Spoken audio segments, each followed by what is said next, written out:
السلام علیکم ورحمۃ اللہ وبرکاتہ نحمده ونصلي على رسوله الكريم اما بعد اعوذ باللہ من الشیطان الرجیم بسم اللہ الرحمن الرحیم عجلوا الافطار واخروا السحور۔ محترم سامعین و سامعات، اس سے پہلے کی درس میں ذکر کیا گیا تھا کہ روزے دار کو سحری کرنا اہل کتاب کی مشابہات سے بچنا، یعنی اہل کتاب سحری کے بغیر روزہ رکھا کرتے تھے اور مومن مسلمان سحری کر کے روزہ رکھتے تھے۔ محترم سامعین، اسی طرح سے روزے کے آداب میں سے ایک آداب یہ بھی ہے کہ سحری کو تاخیر میں کی جائے اور افطاری جلدی میں کی جائے، افطاری میں جلدی کی جائے اور سحری میں تاخیر کی جائے۔ محترم سامعین و سامعات، سحری کا وقت صبح صادق ہوتے ہی ختم ہو جاتا ہے اور روزہ سورج غروب ہوتے ہی ختم ہو جاتا ہے۔ سورج ڈوبنے کے بعد ہی بلا تاخیر افطار کر لینا چاہیے، افطاری میں دیری نہیں کرنا چاہیے اور روزے کا وقت شروع ہونے سے قبل پہلے ہی ایک دم تاخیر میں آخری وقت میں سحری کرنا چاہیے، اور یہ رسول اللہ صلی اللہ علیہ وسلم کا عمل ہے، سنت رسول ہے، اور رسول اللہ صلی اللہ علیہ وسلم نے ایسا کرنے کا حکم بھی دیا ہے۔ جیسا کہ میں نے ابھی ایک حدیث آپ حضرت کے سامنے پیش کی ہے، یہ طبرانی کی حدیث ہے، صحیح الجامع میں بھی حدیث موجود ہے۔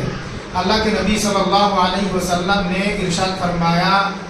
عجلوا الافطار واخروا السحور، افطاری میں جلدی کیا کرو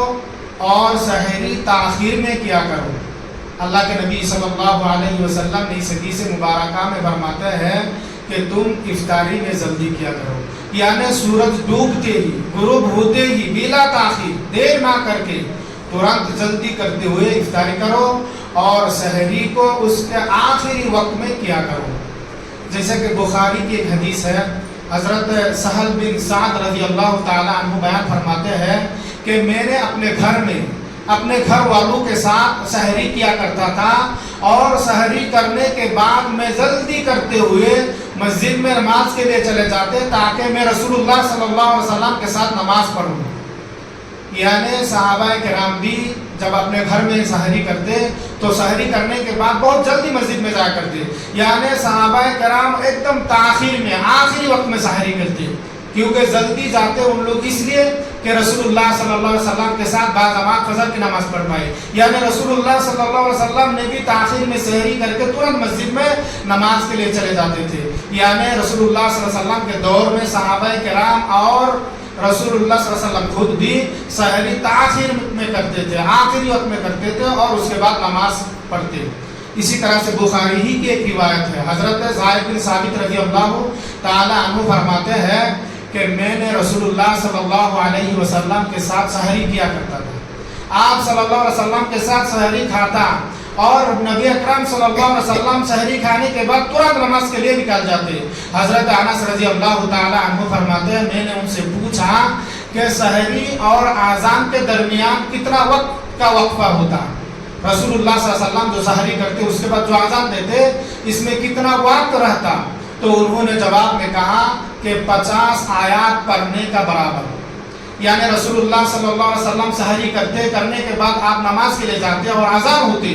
تو اس کے درمیان سحری اور فجر کے اذان کے درمیان اتنا ہی وقت باقی رہتا۔ اگر کوئی شخص قرآن مجید کی پڑھنا چاہتا، یعنی قرآن مجید کی آیات تلاوت کرتے تو وہ شخص 50 ہی آیات پڑھ پاتے، اس کے بعد اذان کا وقت ہو جاتا۔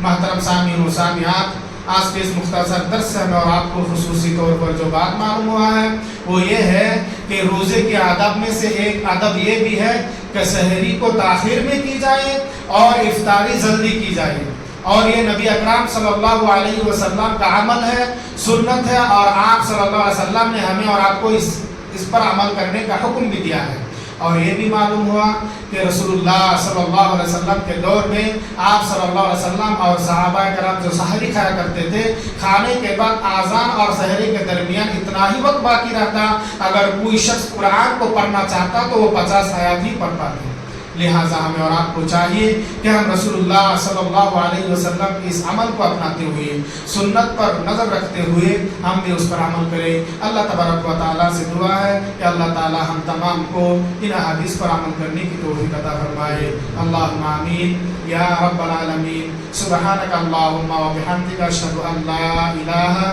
الا انت، استغفرک و اتوب الیک۔